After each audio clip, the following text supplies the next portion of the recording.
Welcome to vlog 3 of Route 66 with me, Kyle Harrison Pope. Another great day. I feel like I'm just going to say that every day. Started out in Springfield, Missouri, and then went through to Kansas. There's only 17 miles of Route 66 in Kansas, so it's a very short trip into Kansas, and now we're in Oklahoma when the wind comes sweeping down the plain and stuff like that. But yeah, we're in Oklahoma and wide open spaces. I want to talk about what it actually feels like to drive on the road. There's something very different, I think, about driving on the road when you know it's the actual road of 366 and not one of the other highways. The only thing that I can really kind of compare it to is how I feel when I'm in like a cathedral or like a mosque or something. Like there's something quite holy and sacred about it, and you really feel that. It gives you a real boost along just knowing that there's so much history underneath the wheels, and you know just how many millions of people have done the same thing that you're doing in both directions. It really is an amazing feeling for me just to be on it, and it hasn't worn thin yet, and I'm assuming by the end of it the novelty will wear off. But every time I see a sign that says Route 66, every time that it's on the tarmac or on one of the signs at the side of the road, it just gives you another reminder of where you are and what you're doing. One of the negative things about this road, I would say, because fast food was essentially invented for people who didn't have the time to sit down for meals. So in America, everything is meat, and also everything is extremely unhealthy on this road. So it's very difficult to find yourself a decent meal. And I've had a lot of chips. But you know what?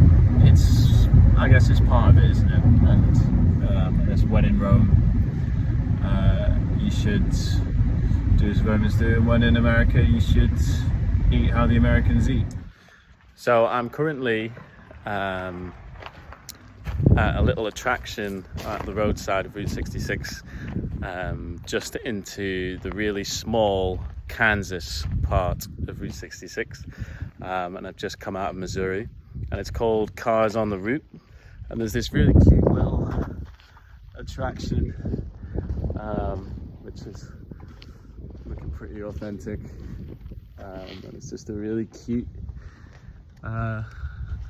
little thing on the side of the road, just in Kansas.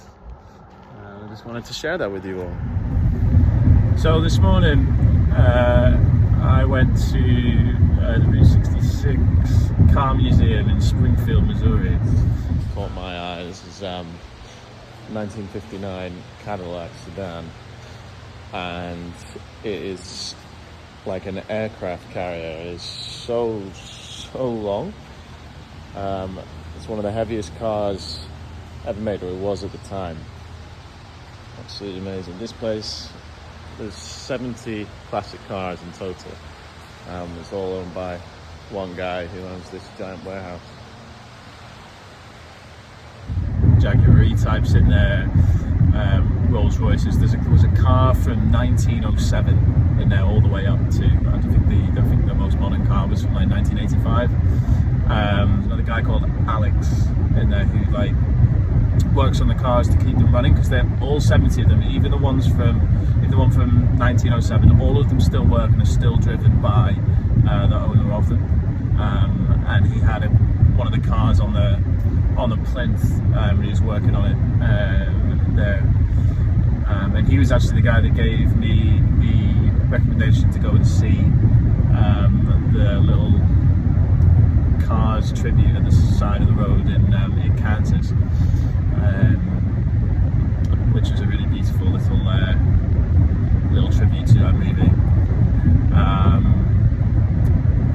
character of Tow Mater in Cars.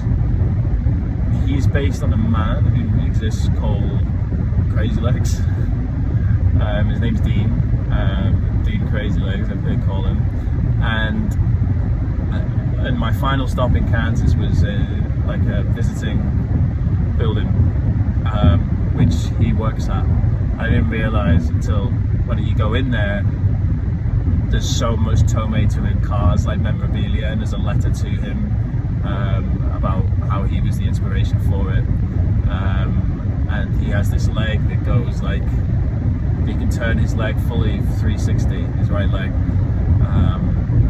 And yeah, just talking to him was crazy. He was quite old, like in his 60s, his late 60s probably. And like the amount he knew about the route was crazy. Like he would just like that. I need an app and maps and all the rest of it, but he would just like bang, bang, bang, go here. And this was like, you know, he was talking about places in New Mexico. This is like 5 states away from here, from Kansas, on the route that I'm driving. Like he knows it like the back of his hand, and it's just such a like. A lot of this trip is the people. Of course, it's the driving and seeing all these amazing sights, but seeing, meeting all these crazy but amazing, wonderful people is what has made the trip so far be really special. Yeah. This is something I've never come across in my life, although I have seen a lot of movies with these sorts of towns in. This is a completely abandoned town called Picher, Picher. This is the first thing I've seen in Oklahoma, and like it's just completely desolate. It's like something out of The Last of Us or something, or some zombie movie. It's actually really quite eerie.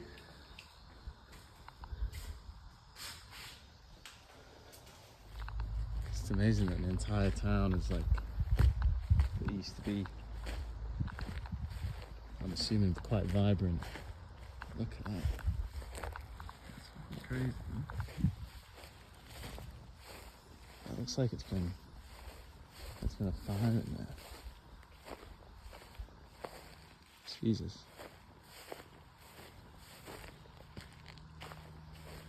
The zombies have got to it. It's about 33 degrees as well. So it's pretty fucking hot. And look at that. That's crazy. I keep out. I'm gonna go back to my car. Get out of here as quickly as I can. One of the things that I perhaps wasn't as prepared for is the heat in the Midwest,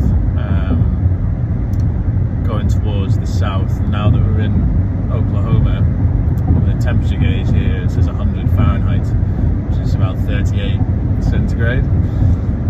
So it is hot, and when you go outside it is really close, muggy heat. So it is, if I was to do it again, maybe I'd think about doing it in September or April, but then you have to contend with, you know, the rain and the wind and stuff. So like, I still think it's a decent time to come in the summer. It's just very, very hot. And I think once I get towards California and